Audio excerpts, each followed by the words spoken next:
Hola a todos, bienvenidos a Filosofía de Película, yo soy Oscar.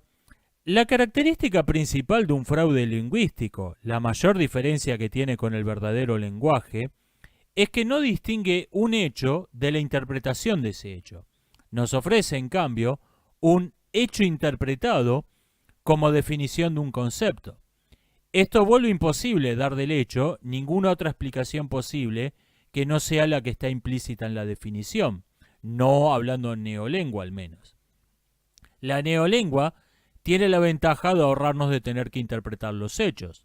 En su diccionario, por ejemplo, no hay una palabra que signifique homicidio, pero sí una que significa asesinar a la suegra con la intención de heredar sus bienes. En un país donde se habla neolengua, las investigaciones criminales son sumamente fáciles, aunque hay que reconocer que las novelas policiales son un poco aburridas.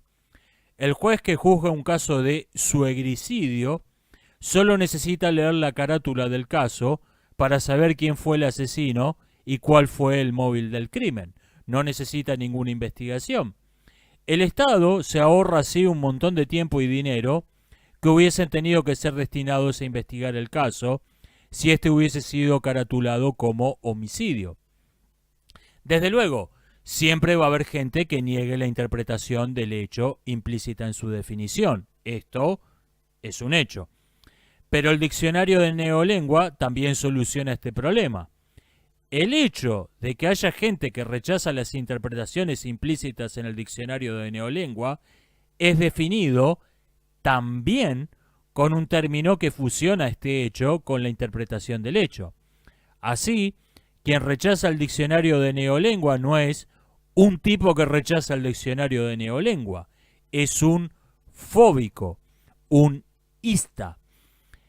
Como el rechazo del diccionario de neolengua es en sí mismo un hecho interpretado, no necesitamos detenernos en cada caso particular para entender los argumentos y las razones de cada persona que lo rechace.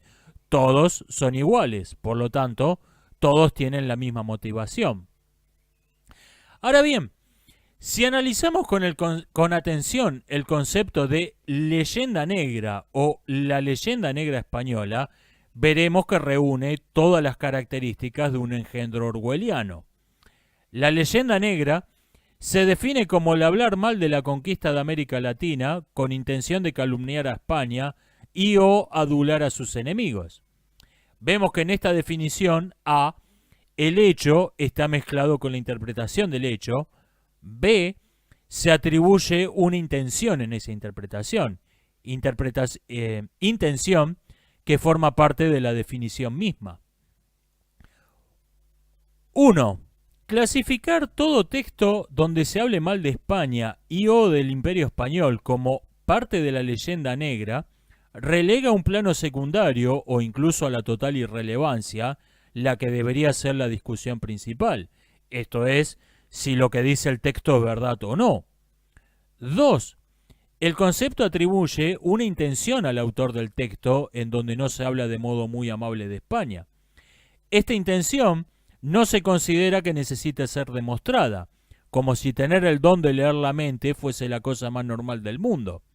Si uno menciona, por ejemplo, que hechos históricos como las reducciones o la masacre de los Cholulos fueron asuntos bastante turbios, automáticamente pasa a ser un propagador de la leyenda negra, lo cual implica que su motivación al hacer ese comentario no fue, digamos, un genuino repudio moral por esos hechos, sino la intención de calumniar a España a fin de beneficiar al Reino Unido y otros enemigos suyos.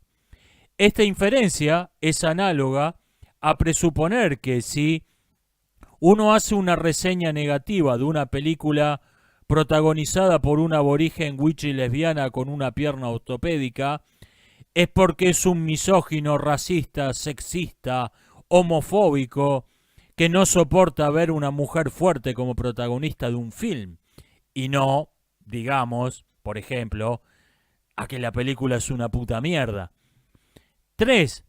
La leyenda negra presupone una unidad ideológica y unidad de propósito entre todas las personas que hablen mal del Imperio Español.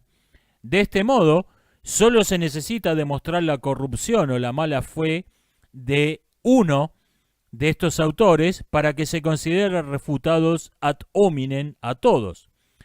Los detractores de la leyenda negra todavía no se han molestado en acuñar un neologismo que sea análogo a sexista, racista, supremacista blanco, pero no van a tardar mucho en darse cuenta de que les hace falta una palabra para definirnos a todas las personas que no pensamos que el Imperio Español haya sido el paraíso terrenal. Para terminar, quiero decir algo importante. El término leyenda negra española no fue inventado, pero sí popularizado y puesto de moda, por la historiadora María Elvira Roca Barea.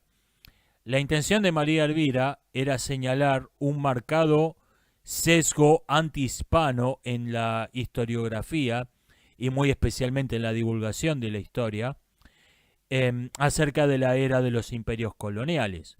Documentos completamente despreciables de muy escaso valor son difundidos de modo completamente desmesurado, desproporcionados a sus méritos, solo porque hablan mal de España.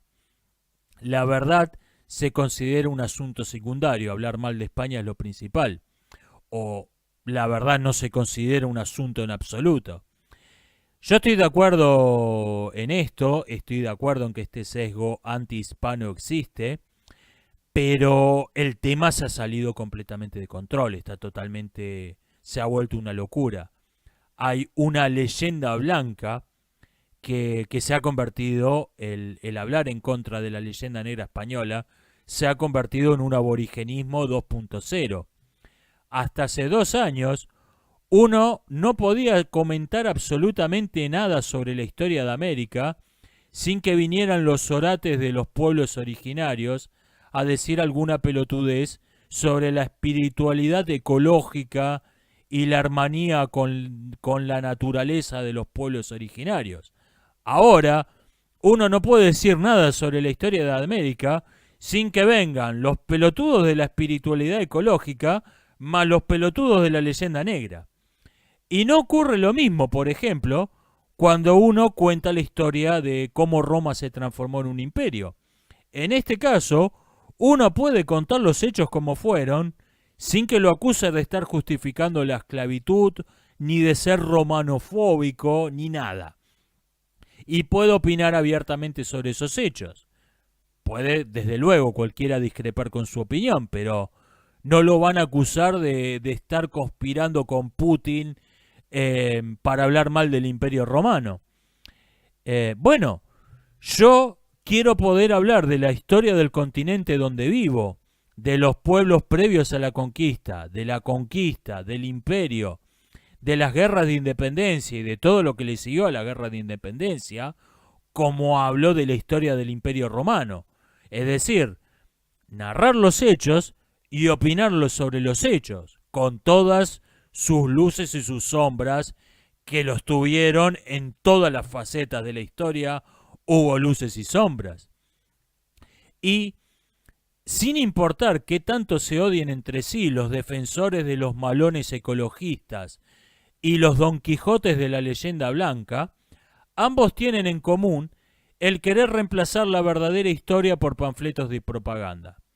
Porque cuando el asunto central en un texto no es si lo que dice es verdad o no, sino a quién favorece y a quién perjudica, bueno, eso no es historia, eso es propaganda.